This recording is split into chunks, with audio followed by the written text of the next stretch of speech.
Good evening and welcome to Cocktails and Literature. I'm Justin, and tonight we're going to discuss The Catcher in the Rye by J.D. Salinger, published in 1951. I'm going to read you a little excerpt from chapter 10, and to give you some context as far as where we are in the novel at this point, Holden Caulfield, the main character, is in the lavender room at the Edmond Hotel, and he's trying to order drinks from the bar, and the bartender is refusing him because he's a minor. Holden Caulfield is a scotch and soda man, but that's not the drink we're going to discuss this evening, but we'll get to that in a minute. While Holden is at the bar, he notices a table close to the bar with three women who are in their 30s, and he ends up befriending them, even though he doesn't quite fancy them very much. He doesn't find them particularly attractive, and there is a huge age gap. He's a minor, they are in their 30s. There's also a cultural difference between them. He is from the East Coast and they are from Seattle, Washington. So there's not much common ground between them, but Holden really wants to dance, and so that's what he does. Bernice, who is the blonde one and according to Holden the most attractive, he dances with her first, and she ends up being a terrific dancer. As he's trying to talk to her and just tell her things, she's not paying him any mind whatsoever, which really bothers him and annoys him. The women are mostly like that. They're kind of flighty. They don't really pay Holden very much mind, much to his annoyance. And they are, if they're giving him any kind of attention at all, it's mostly like giggling or laughing at him because of their age gap, he being so young and they being significantly older than him. And why would some minor kid want to hang out with women in their 30s who are on holiday? But he does end up dancing with all three of them over the course of the evening, and then let's find out what happens after the dancing is through. The bar was closing up for the night, so I bought them all 2 drinks apiece, quick, before it closed, and I ordered 2 more Cokes for myself. The goddamn table was lousy with glasses. The one ugly one, Laverne, kept kidding me because I was only drinking Cokes. She had a sterling sense of humor. She and old Marty were drinking Tom Collins's in the middle of December, for God's sake. They didn't know any better. The blonde one, old Bernice, was drinking bourbon and water. She was really putting it away, too. The whole 3 of them kept looking for movie stars the whole time. They hardly talked, even to each other. Old Marty talked more than the other 2. She kept saying these very corny things, boring things, like calling the can the little girl's room. And she thought Buddy Singer's poor old beat-up clarinet player was really terrific when he stood up and took a couple licks of ice cold, hot licks. She called his clarinet the licorice stick. Was she corny? The other ugly one, Laverne, thought she was a very witty type. She kept asking me to call up my father and ask him what he was doing tonight. She kept asking me if my father had a date or not. 4 times she asked me that. She was certainly witty. Old Bernice, the blonde one, didn't say hardly anything at all. Every time I'd ask her something, she said, "What?" That can really get on your nerves after a while. All of a sudden, when they finished their drinks, all 3 of them stood up on me and said they had to get to bed. They said they were going to get up early to see the first show at Radio City Music Hall. I tried to get them to stick around for a while, but they wouldn't. So we said goodbye and all. I told them I'd look them up in Seattle sometime if I ever got there, but I doubt I ever will. Look them up, I mean. With cigarettes and all, the check came to about $13. I think they should have at least offered to pay for the drinks they had before I joined them. I wouldn't have let them, naturally, but they should have at least offered. I didn't care much, though. They were so ignorant, and they had those sad, fancy hats on and all. And that business about getting up early to see the first show at Radio City Music Hall depressed me.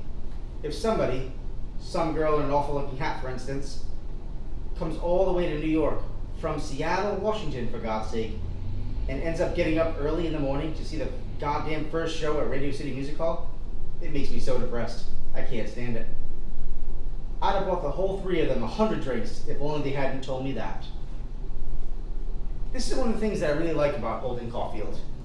His sophistication, even though he is so young and underage.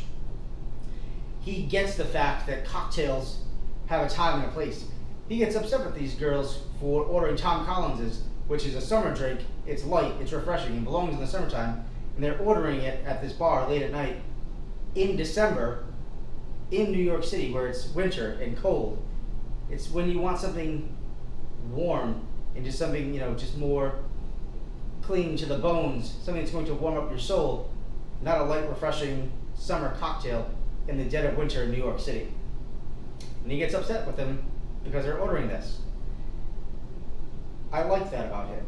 He gets it. He really understands that cocktails have a time and a place.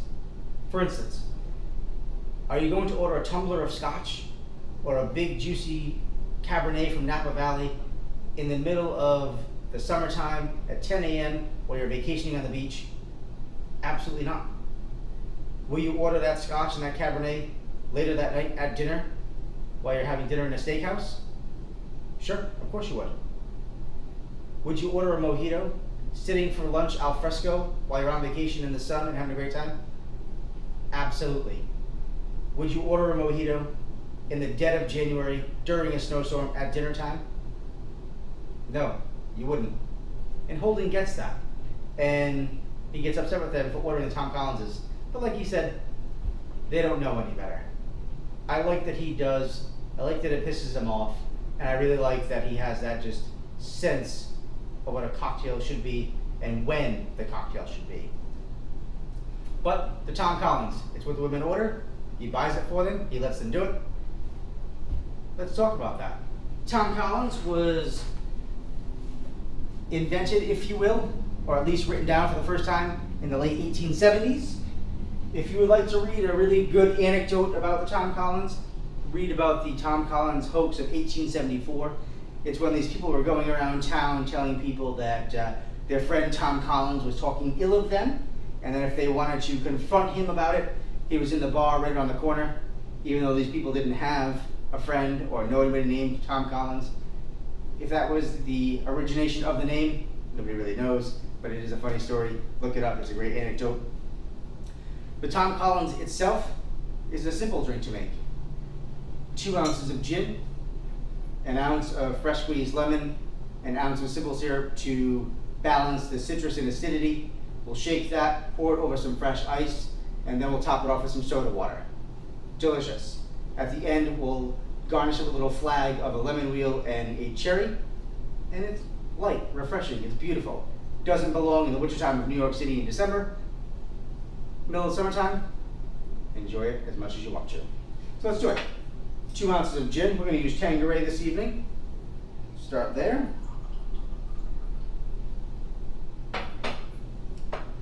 Take my lemon half. Half of the lemon, you usually garnish about an ounce, but I'm going to measure it anyway just to be absolutely certain. And it does exactly 1 ounce there.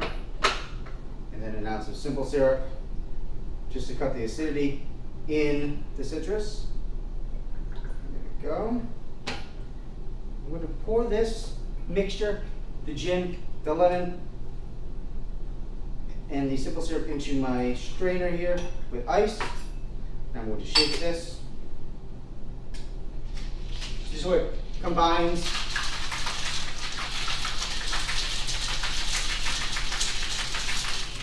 There we go.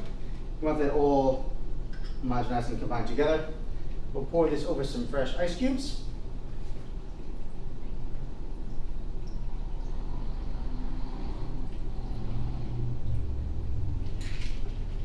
Then we will top off the rest of it with some soda water. Nice and fizzy and bubbly. Beautiful. And the flag of a lemon wheel and a cherry.